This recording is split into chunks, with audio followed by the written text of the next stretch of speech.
Con el doctor César Guarniz Vigo, quien es gerente de la Junta Nacional de Usuarios, y el señor Marino Flores, vicepresidente de la Asociación de Ganaderos Lecheros del Perú. Son en total 14 proyectos de ley los que han sido aprobados en este pleno agrario y vamos a ver exactamente, analizar precisamente de qué se trata, porque recordemos que los agrarios han hecho un paro contundente, dándole un fuerte golpe político al gobierno hace unas semanas atrás. Señor Marino Flores, doctor César Guarniz, muchísimas gracias por su presencia aquí. Muy buenos días, muchas gracias por la invitación. Gracias, señor Marino Flores. Quiero comenzar con usted. ¿Satisfecho tras este pleno? Mira, en realidad lo que ha habido en el pleno es un avance, pero también nosotros hemos puesto una observación muy fuerte en lo que corresponde a una ley, a un proyecto de ley, que es el 635, donde se pretende entregar prácticamente todas las tierras, y en este caso la Amazonía, al gran sector, al sector privado, para la industria maderera. Ese tema no estuvo dentro de nuestras propuestas que habíamos hecho nosotros. De tal manera que ahí nosotros queremos ser enfáticos en ese aspecto.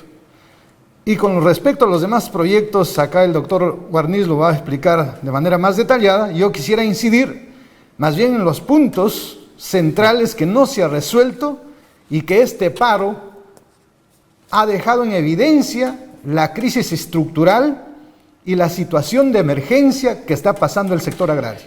Pero en ese sentido, señor Flores, antes de conversar con el doctor, con lo que se acordó, con lo que se aprobó, los 14 proyectos, ¿ustedes están satisfechos? Más allá de que hay temas pendientes aún por tratar, ¿ustedes quedaron tranquilos, contentos con los puntos aprobados? Como te digo, es un avance. No estamos contentos en la medida que nos han metido este proyecto, sobre todo, que lesiona seriamente la Amazonía, las zonas también altoandinas, dado que es lo mismo que entregar las tierras y el agua como se ha hecho al gran sector, y sin embargo ahí no nos benefician nada, más bien por el contrario, nosotros estamos reclamando de que se mitigue el medio ambiente, se mitigue el agua, porque está seriamente afectada en el país y está embalsándose toda esta problemática minero-ambiental. Doctor Guarniz, buenos días una vez más. Explíquenos, por favor, el contenido de ese proyecto de ley para que la gente pueda conocer de qué cosa exactamente se está avanzando en el agro, en el sector agrario, en el Perú, con este pleno agrario. Mire, luego del paro hemos tenido la reacción de los dos frentes, en este caso que es el legislativo y también de parte del ejecutivo. En el ejecutivo estamos trabajando las mesas técnicas, que en un momento tenemos que ir también, y en el legislativo se aprobó este pleno agrario, de cual nosotros presentamos un documento priorizando algunos proyectos que creíamos como importantes, ¿no? 11 proyectos de los 60 que ha habido encarpetados por mucho tiempo y que algunos han quedado todavía encarpetados. 14 se han aprobado el día viernes. Consideramos, como lo dice nuestro compañero, un importante avance, pero aún falta mucho por hacer. Inclusive hemos estado coordinando con las bases y con los dirigentes para poder en los próximos días volver a solicitar un pleno agrario y se puedan tratar los demás proyectos que aún quedan. Pero, dentro de lo resaltante... Doctor, perdone que le interrumpa, señor Marino, perdone que le interrumpa, pero yo quiero acotar, dentro de los resaltantes en un proyecto de ley, por ejemplo, el 1130, el 1508 y la 3016, que declara de interés nacional la descontaminación, conservación y protección de cuencas ubicadas en el departamento de Puno. Y eso tomado como referencia a lo que usted dice, señor Marino Flores, sobre el tema de la Amazonía. En la Amazonía conocemos que hay un enorme problema de contaminación por actividad petrolera. Y en este caso, hasta el momento el Estado tiene una deuda pendiente de hace muchísimos años y décadas con esas comunidades indígenas. ¿Qué garantiza? Que este mismo Estado, que no cumplió con las comunidades indígenas de la Amazonía de descontaminar las zonas afectadas por derrame de petróleo, sí cumpla con el sector agrario en otras partes del país con el tema de descontaminación y protección de cuencas ubicadas en el departamento de Puno.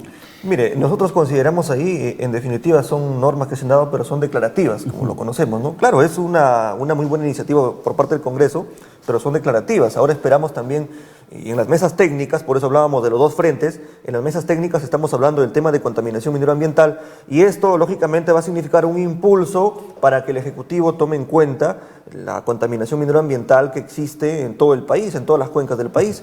En Puno, que es un tema muy complicado en este momento por algunos ríos que tienen contaminación, y en todo el Perú.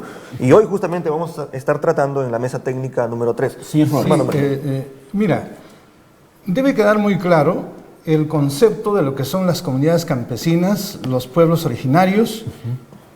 En este aspecto nosotros hemos dicho, tenemos derecho a la tierra y por lo tanto al territorio, y se nos asiste la consulta previa y por supuesto el consentimiento, y ahí mismo el planteamiento de la reparación, porque sinceramente todos los relaves y toda la contaminación que hay no se ha reparado en absoluto, pero al mismo tiempo está dañando no solo el hábitat, sino la salud.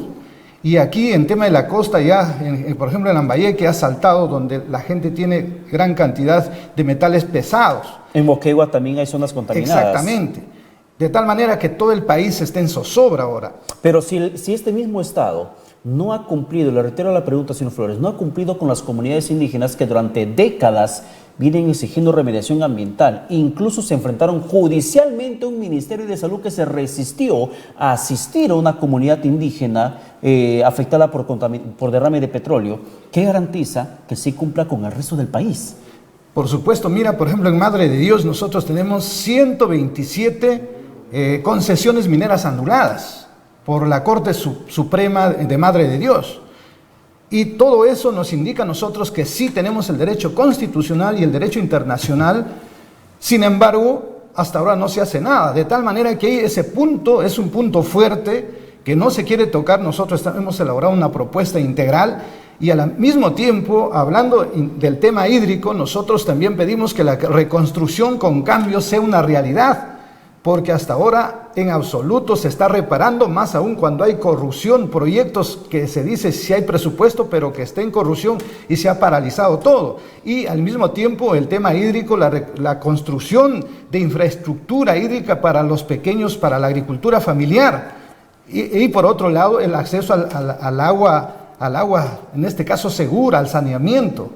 Esos temas no se resuelven, entre otros, por ejemplo, hablando de ese punto, nada más. Claro, ahora, doctor Warnes, los siguientes proyectos que ustedes destacan dentro de esa aprobación. Por ejemplo, se ha ampliado el plazo de vigencia del programa de compensación para la competitividad, que es conocido como Agroideas, ¿no? Consideramos importante por 3 años más para lograr la competitividad dentro de la agricultura familiar. También a propuesta del Ejecutivo, la ley que exonera el impuesto a la venta de la exportación del arroz pilado, ¿no? Se estaba cobrando impuestos al arroz que se estaba exportando y ahora se ha modificado un artículo de esta norma que ha sido propuesta por el Ejecutivo, y una norma importante también que promueve el acceso de información sobre el origen de los alimentos en el etiquetado. Ahora vamos a saber de cuál es la procedencia de los productos que se va a tener que consumir, y lo consideramos muy importante porque tendremos que hacer también una campaña de consume producto peruano y vamos a poder hacerlo eso, ¿no? Hay un enfoque bastante importante que hacen referente a la papa. El proyecto de ley que busca promover acciones estratégicas para el desarrollo competitivo del productor de papa y establecer el plan multisectorial de producción planificada de papa, que en su momento había desatado incluso una protesta bastante fuerte en el Perú. Claro. Sí, sin embargo, como repetimos, son aspectos importantes, pero el tema central aquí, hablando de este tema, es, por ejemplo, las importaciones que está desplazando a la producción nacional. Ahí no se quiere tocar, no se quiere ser ¿En el tema de la papa? En todos los productos agrarios. En todos los productos agrarios. Entonces ahí hay un grave problema, dado que ahí estamos tratando, por ejemplo, de que se ha puesto 0 aranceles a los productos sensibles. Y aquí no se quiere ceder 1 milímetro, porque este tema del IVAT es importante.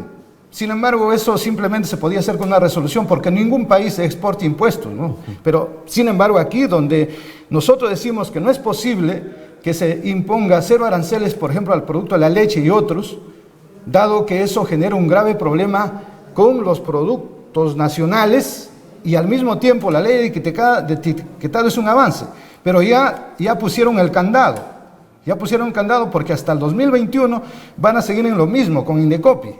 De tal manera que, vuelvo a repetir, siendo avances importantes, sin embargo, los temas de fondo están pendientes y en el tema arancelario, creo que, como le he mencionado, va a ser el punto de quiebre incluso de las mesas de diálogo. ¿Cuántas mesas de diálogo se van a instalar? 5 se han instalado, Ya. Estamos en proceso y submesas.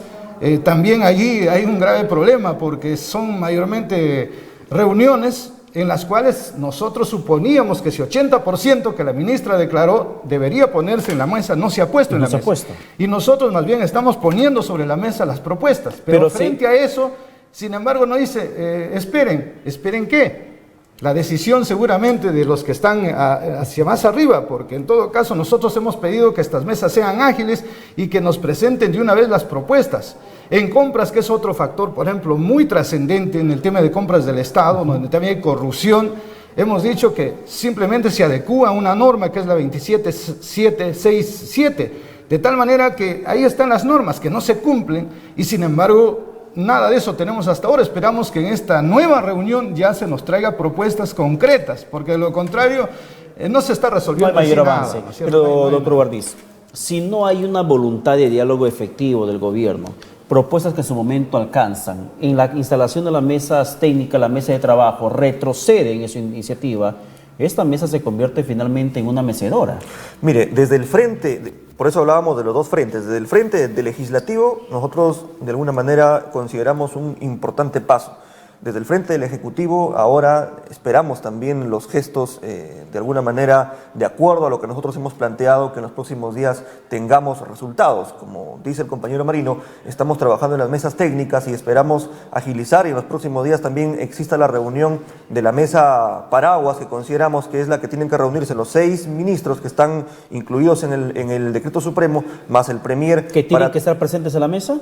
Claro, en la mesa grande, donde se tenga que debatir los informes que se han hecho en las submesas técnicas. El principal problema que siempre se dan en las reuniones en las mesas técnicas que instala el gobierno en cada conflicto social que se pueda generar, que se pueda gestar, es que van funcionarios de áreas que no tienen mayor poder de decisión, que pueden firmar un acuerdo, pero lo ponen en consulta a su jefe inmediato, lo ponen en consulta está el viceministro y está el ministro y está el ejecutivo, recién para que vean si va a proceder o no.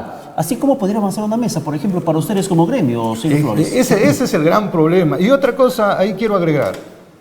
Si no hay presupuesto, si no se destina el presupuesto correspondiente, los proyectos incluso aprobados, todo es, nosotros le hicimos un cuento de hadas. De tal manera que ahí nosotros también exigimos el presupuesto que no debe ser menos del 3.5% que los gobiernos regionales también han puesto sobre la mesa y lo han dirigido la carta al presidente de la República, porque lo contrario no se va a solucionar los temas de fondo que nosotros estamos pidiendo. Claro, y es un avance que necesitan de manera efectiva, más allá del discurso. ¿Cuándo son las siguientes reuniones, doctor Guardiz? Tenemos toda esta semana de trabajo. En unos momentos vamos a estar reuniéndonos el día de hoy, la mesa número 3, que es la mesa de básicamente recursos hídricos, donde está considerado el asunto de contaminación minero ambiental, reconstrucción con cambios y la modificatoria de la ley 30.157 y reforma de la Autoridad Nacional del Agua. Y tenemos ya un cronograma también para toda la semana con respecto a aranceles. Esperamos que esta semana tengamos resultados positivos en el tema de aranceles, que es el talón de Aquiles y que es lo que están reclamando todos nuestros hermanos agricultores, y nosotros vamos a estar desde luego respaldando esa postura hasta el final. Bien, vamos a ver finalmente si es que estas reuniones terminan surtiendo efecto a favor del gremio agrario a nivel nacional, el tema de descontaminación, el tema de agricultura familiar, el tema de la papa, el tema de importación aranceles ceros a productos que en cierto modo terminan impactando negativamente en la producción nacional, que tienen que ser atendidas en estas mesas, que no se conviertan en mecedoras, como tantas veces ha resultado ser al final de todo el proceso de diálogo. Señor Marino Flores, muchísimas gracias. Sí, ¿Para agregar algo muchísimas más? Gracias. Para terminar, quiero resumir temas de fondo que están allí y no sé, hasta ahora no tenemos una respuesta. El tema de la descontaminación minero-ambiental en todo el país, el derecho que nosotros tenemos que se haga prevalecer, como está ya en este caso en la Corte Suprema, y el otro tema es la reconstrucción con cambios y en este caso la infraestructura hídrica para la agricultura familiar. El otro tema de fondo es el tema de las compras estatales, porque todo el país está conmovido, el acceso al mercado, el monopolio, el oligopolio nos está sacando al mercado. El tema central, que yo digo el punto de quiebre incluso, es el tema arancelario, es decir, las importaciones extremadas que están desplazando la producción nacional. Y por último, el presupuesto. De lo contrario, todo será papeles que no tiene sentido. Al final, los proyectos son importantes, pero para ejecutar esos proyectos, imagínate, demorarán un año, 2 años. Más bien este tema de la ley forestal, que es a favor del gran empresario, estoy seguro que ya mañana lo ejecutan, ¿verdad? Sí, vamos a ver finalmente la conducta política que tiene el gobierno, más allá del discurso, es el acto en sí lo que se tiene que validar. Doctor César Guardins, también muchísimas gracias por esta Muchísimas gracias. Vamos a estar visitándolo para poder informar los avances. Tienen las puertas abiertas de Su Noticia para que nos puedan compartir los avances y los éxitos que puedan conseguir como gremio.